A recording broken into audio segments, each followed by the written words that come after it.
Guys, welcome to my YouTube channel. So ಇಷ್ಟು ದಿನ ನಾನು ಯೂಟ್ಯೂಬ್ ಚಾನಲ್ ಒಂದು ಮಾಡಬೇಕು, ವ್ಲಾಗ್ಸ್ ಮಾಡಬೇಕು ಅಂದ್ಕೊಂಡು ಮಾಡೋಕ್ಕಾಗಿಲ್ಲ. ಸೊ ಹೆಂಗೋ ಏನೋ ಒಂದು ಮೋಟಿವೇಶನ್ ತೊಗೊಂಡು ಸೊ ಟುಡೇ ಇಸ್ಕಾನ್ಗೆ ಹೋಗೋಣ ಅಂತ ಪ್ಲ್ಯಾನ್ ಮಾಡಿದ್ದೀವಿ.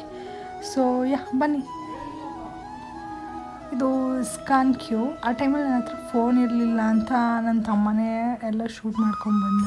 ಸೊ ಅವನಿಗೆ ಮುಂಚೆನೇ ಹೇಳಿದ್ದೆ, ನಾವು ಈ ಥರ ಪ್ಲ್ಯಾನ್ ಮಾಡ್ತಿದ್ದೀನಿ, ಅಟ್ಲೀಸ್ಟ್ ಇದನ್ನಾದರೂ ಸಕ್ಸಸ್ ಮಾಡೋಣ, ಲೈಕ್ ವೀಡಿಯೋ ತೊಗೊಂಡ್ಬಂದಿರೋ ಅಂತ. ಸೊ ಈ ಪಾಯಿಂಟಿಗೆ ಬಂದಮೇಲೆ ಎಲ್ಲರೂ ಸ್ವಲ್ಪ ಫೋಟೋಸ್ ತೊಗೊತಾಯಿದ್ರು. ಸೊ ನಾವು ಫೋಟೋಸ್ ತೊಗೊತಾ ಇದ್ವಿ.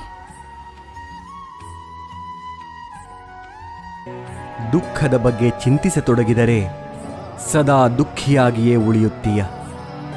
ಸದಾ ಸುಖ ಸಂತೋಷಗಳನ್ನು ಧ್ಯಾನಿಸುತ್ತಿದ್ದರೆ ಮುಂದೆ ಸುಖಿಯಾಗುತ್ತೀಯ. ಏಕೆಂದರೆ ಮನಸ್ಸು ಯಾವುದರ ಬಗ್ಗೆ ಹೆಚ್ಚಾಗಿ ಧ್ಯಾನಗೊಳ್ಳುವುದೋ ಅದೇ ಸಕ್ರಿಯವಾಗುವುದು. ತುಂಬ ವರ್ಷಗಳ ನಂತರ ನಾನು ಮತ್ತೆ ಈ ಇಸ್ಕಾನ್ನ ವಿಸಿಟ್ ಮಾಡಿದ್ದು. So I felt so good. Okay, bye.